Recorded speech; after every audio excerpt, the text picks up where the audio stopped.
You know that feeling like you're constantly being pulled in two different directions? You want to show up to work with focus and excellence, and you want to be fully present with your family. But no matter how hard you try, it always feels like one side loses. What if that tension isn't proof that you're doing it wrong or that there's a problem, but it's proof that you're living a full and meaningful life? In this episode, we are flipping the script of competing priorities, especially the ones between your career and your home. And I'll show you why this tug of war is actually your greatest teacher, how it can sharpen your focus, strengthen your confidence, and help you make decisions you won't regret. Because balance isn't about doing everything perfectly, it's about learning to hold on to what matters most with peace, clarity, and trust. If you've ever thought, I just want to feel good about both, this episode is one that you don't want to miss. Are you ready? Let's get to it. Hello, working moms. We're going to start a little series over the next few weeks where we are going to reframe some really common beliefs and mindsets that I hear so many working moms have, that they struggle with, and to be honest, they're holding them back. And so reframing is a tool that I use a lot in coaching to help my clients essentially find a different perspective. Now, you have heard me on this podcast talk about sort of a flashlight versus a floodlight view. And that's essentially what we're doing here is we're opening up a floodlight to another perspective that you can have that's more useful to you, right? That makes you feel good. Because the way we think about something is never right or wrong. It's a perspective. And you always have control over what perspective you decide to have. For example, I remember when I went back from maternity leave to my full-time job, that was now almost 11 years ago. I can't even imagine that. We had selected a daycare for my daughter to be at, and it killed me.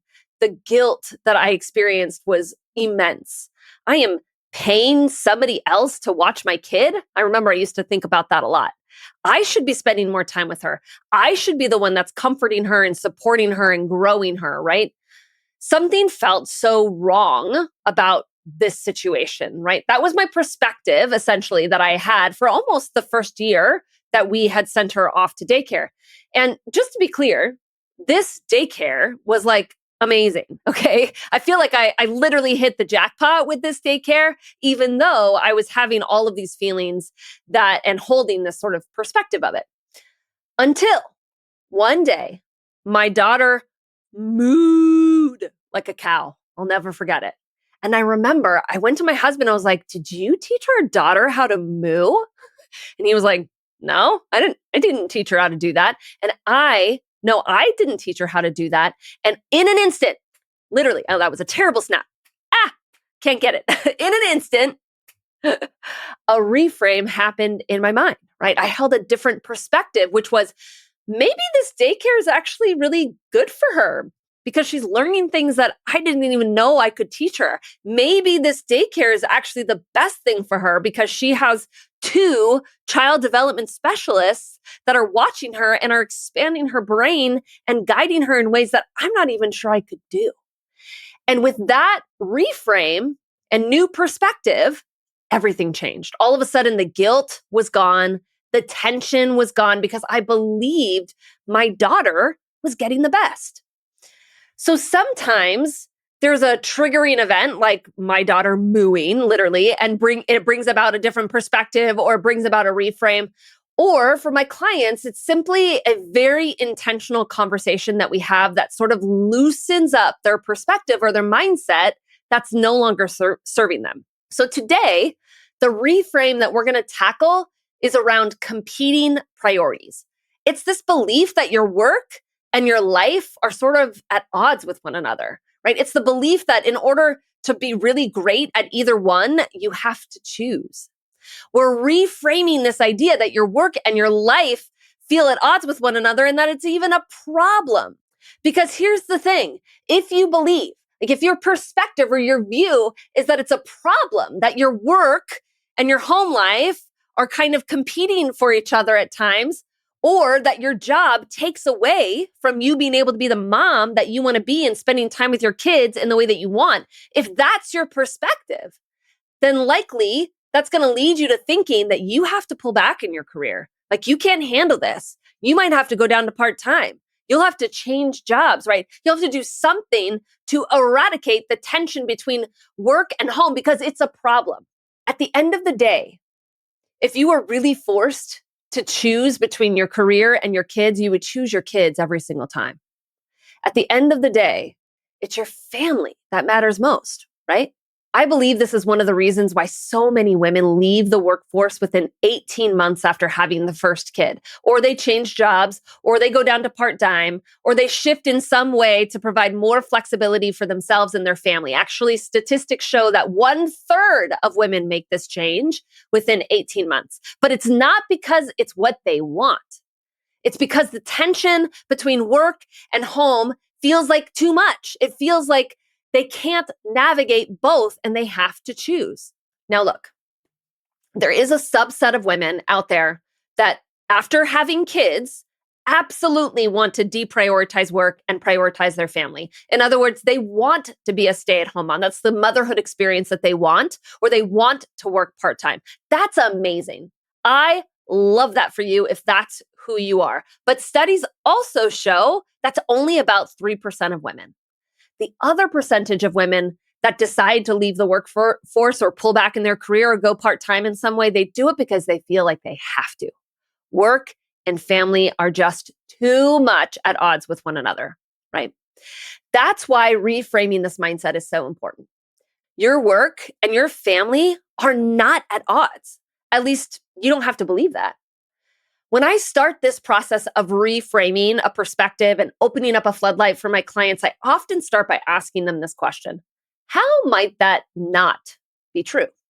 In other words, how might it not be true that your work and your family life are at odds with one another? How might they actually be working together? How might they actually be supportive of one another, in harmony with one another, right?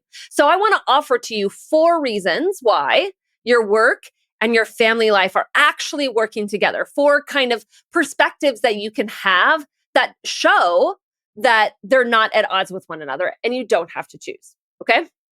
Number 1, let this tension that you experience between work and home, it's not actually a sign that things are wrong. It's a sign that you are going after a full life, a life where you have it all, a life where you choose to make an impact in the world through your job and experience the joy and fulfillment of being a mom, right? There's no problem there. It's just a sign of a very full life, a life where you are going to have no regrets.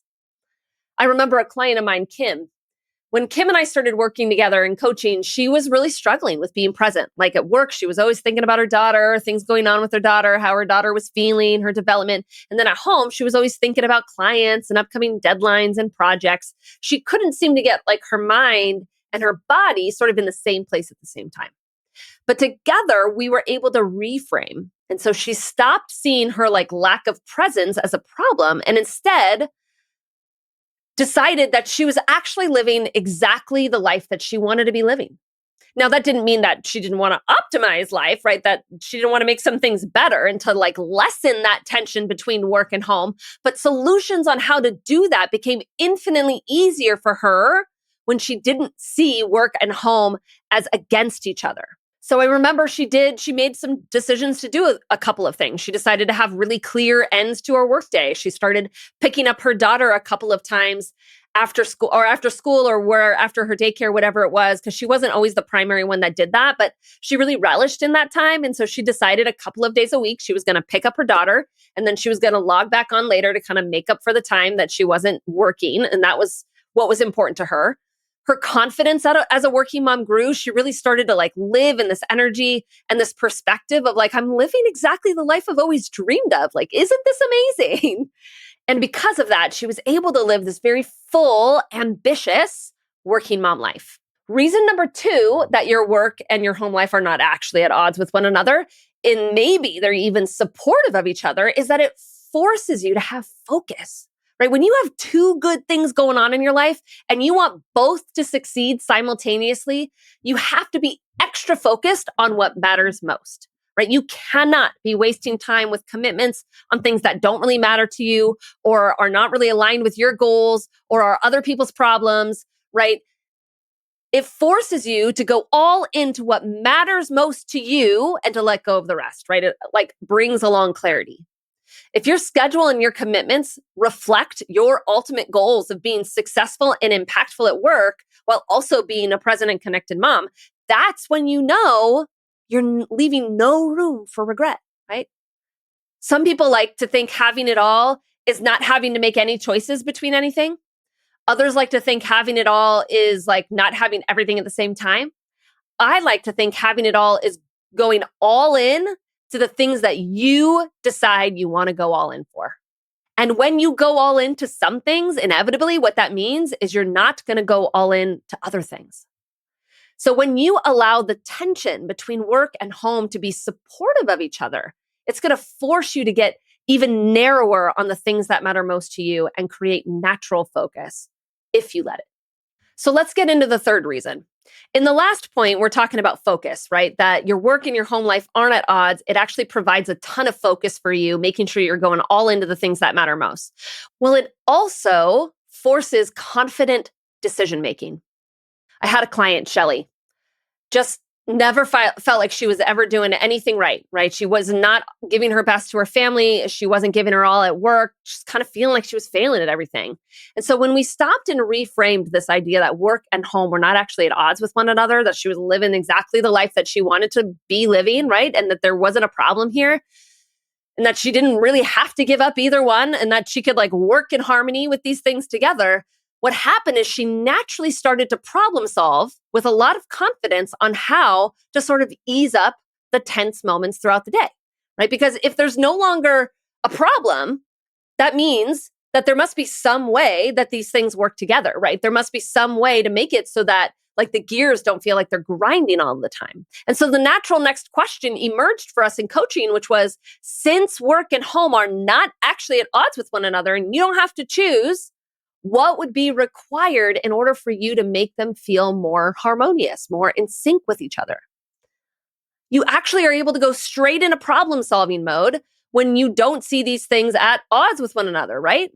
What would need to happen or what would you need to do in order to bring more harmony between work and family? You can really only answer that question if you don't fundamentally see that these two things don't work together, right? You have to see that they can work in tandem together, right? So some of the natural next steps emerged for my client, Shelly. She decided she wanted to be home for dinner every night at 6 p.m. on the dot. She was going to make it. She was not going to take work calls or do any emailing, like literally put her phone away between the hours of 6 and 8. 8 o'clock was when she put her kids to sleep. She would need to prioritize more rest time, more self-care so that she just had more capacity throughout the day. There's a whole host of meetings that she needed to start saying no to, a few projects that she needed to be taken off of, right? When there's no problem, you can more easily problem solve for the result that you want, which is, of course, more work-life harmony, more work-life alignment, right? The last reason, the fourth reason I want to offer to you that your work and your home life are not, in fact, at odds with one another, that they maybe even are harmonious, it forces more emotional resiliency and boundaries, which is never a bad thing. You've heard me say time and time again on this podcast that the only thing that ever gets in the way, the only thing that ever gets in the way of you sticking to your priorities and holding to your commitments or keeping to your boundaries is an emotion. It's a feeling like you might be disappointing someone. It's a fear of failure. It's an experience of regret or immense guilt, right? There's these emotions that get in our way. And so when you see that work and life actually work together, that they're not at odds with one another, it's going to force you to have to make some decisions around what is most important to you. And then it's going to force you also to put boundaries around those most important things, right? And increase your emotional resiliency to keep them. A willingness to not spiral in guilt, an ability to overcome fear of failure and the potential disappointment, I can't even speak, of others, right? You literally stop making so many emotion-based decisions and you feel so much more in control of how you feel today. All right, so let's recap real fast. 4 reasons why work and home are not actually at odds with one another. And in fact, they might even be supportive of each other. Number 1, It's actually a sign of a full life, one where you are going all in without any regrets. Number 2, it forces focus on what truly matters most to you. And number 3, it builds confident decision-making because you have to get clear and more focused on what matters most to you. And so you're going to have to make decisions more quickly and more decisive around the things that you're going to protect and the things that you're going to let go of, which really leads into number 4, which is that it builds a lot of emotional resiliency and you get more practiced at holding boundaries and taking back control of your emotional life. I had a client on the show several months ago. She was in my Ambitious and Balanced group coaching program. Her name was Dana. Dana came to the coaching program really as a last resort. That's what she told me. I remember so specifically, she told me likely the only way that she was going to find more harmony between work and home and like not have this tension so much so she could show up as the mom she wanted to be was to go part-time, right? Which was really not what she wanted to do, really. And it would have a really big impact on her family and the finances and all the things. And so in her mind, there was so much conflict between work and home. Her only option was to quit. Can anyone else relate? I told her, look, try this first. Go through this program first. Let me teach you how to make more aligned decisions, how to stick to your boundaries, how to manage your time better, manage your emotions better. And then let's see where you're at.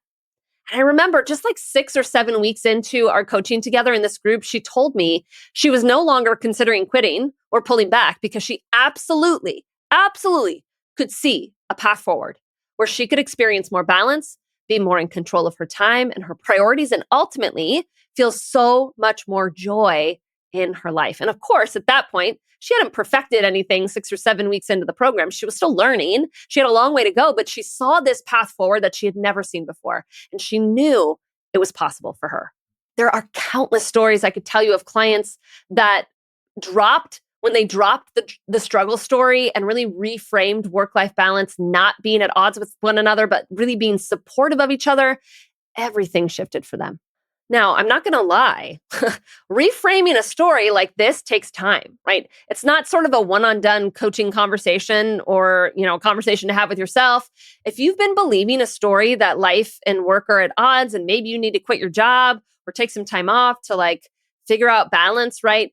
Reframing this is going to take time. It's going to take a lot of repetition. It's going to take a lot of digging in, right? Which is why so much of the Ambitious and Balanced program is focused on shifting mindset, shifting stories, because what you believe ultimately dictates the solutions that you come up with and the actions that you take, your behavior, right? And so in order to change your overworking habits, change what you're prioritizing, change what you're feeling, on a sustainable level where it's not just good for a couple of months, but it's good forever. In order to really do that, we actually have to dig into what's going on in your mind, your perspectives, your stories, right? It's such an important part of the process that we dig into in this program. If you're interested in joining the next cohort and talking to me about work-life balance and learning how to reprioritize yourself and your family in 3 months or less, then please book a time to connect with me to find out if you are the perfect fit for the next cohort.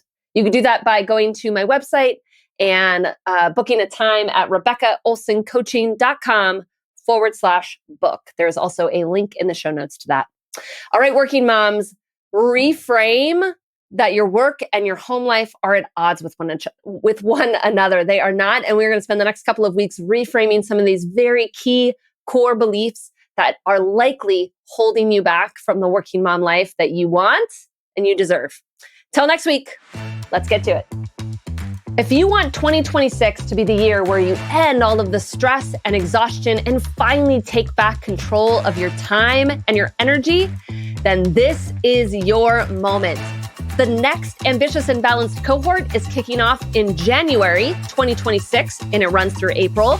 And this isn't just about taking back control of your time. It's about building habits that protect your energy and create more space for what truly matters: your health, your family, and your joy. Imagine closing your laptop at 5 p.m. and actually being done, or walking into your evenings without guilt or exhaustion, or having the mental space to think clearly, laugh more, and feel more like yourself. That's what this program is designed to create. And if you join before October 31st during early enrollment, you'll get 3 private 30-minute coaching sessions with me to use before the end of the year, so you can finish 2025 feeling grounded and step into 2026 with clarity and momentum. You can go to my website to learn more and to schedule a free call with me. That is RebeccaOlsonCoaching.com/ambitious and balanced to save your spot before October 31st. And let's make 2026 the year that you finally feel balanced. Not because you're doing less, but because you're finally doing what matters most.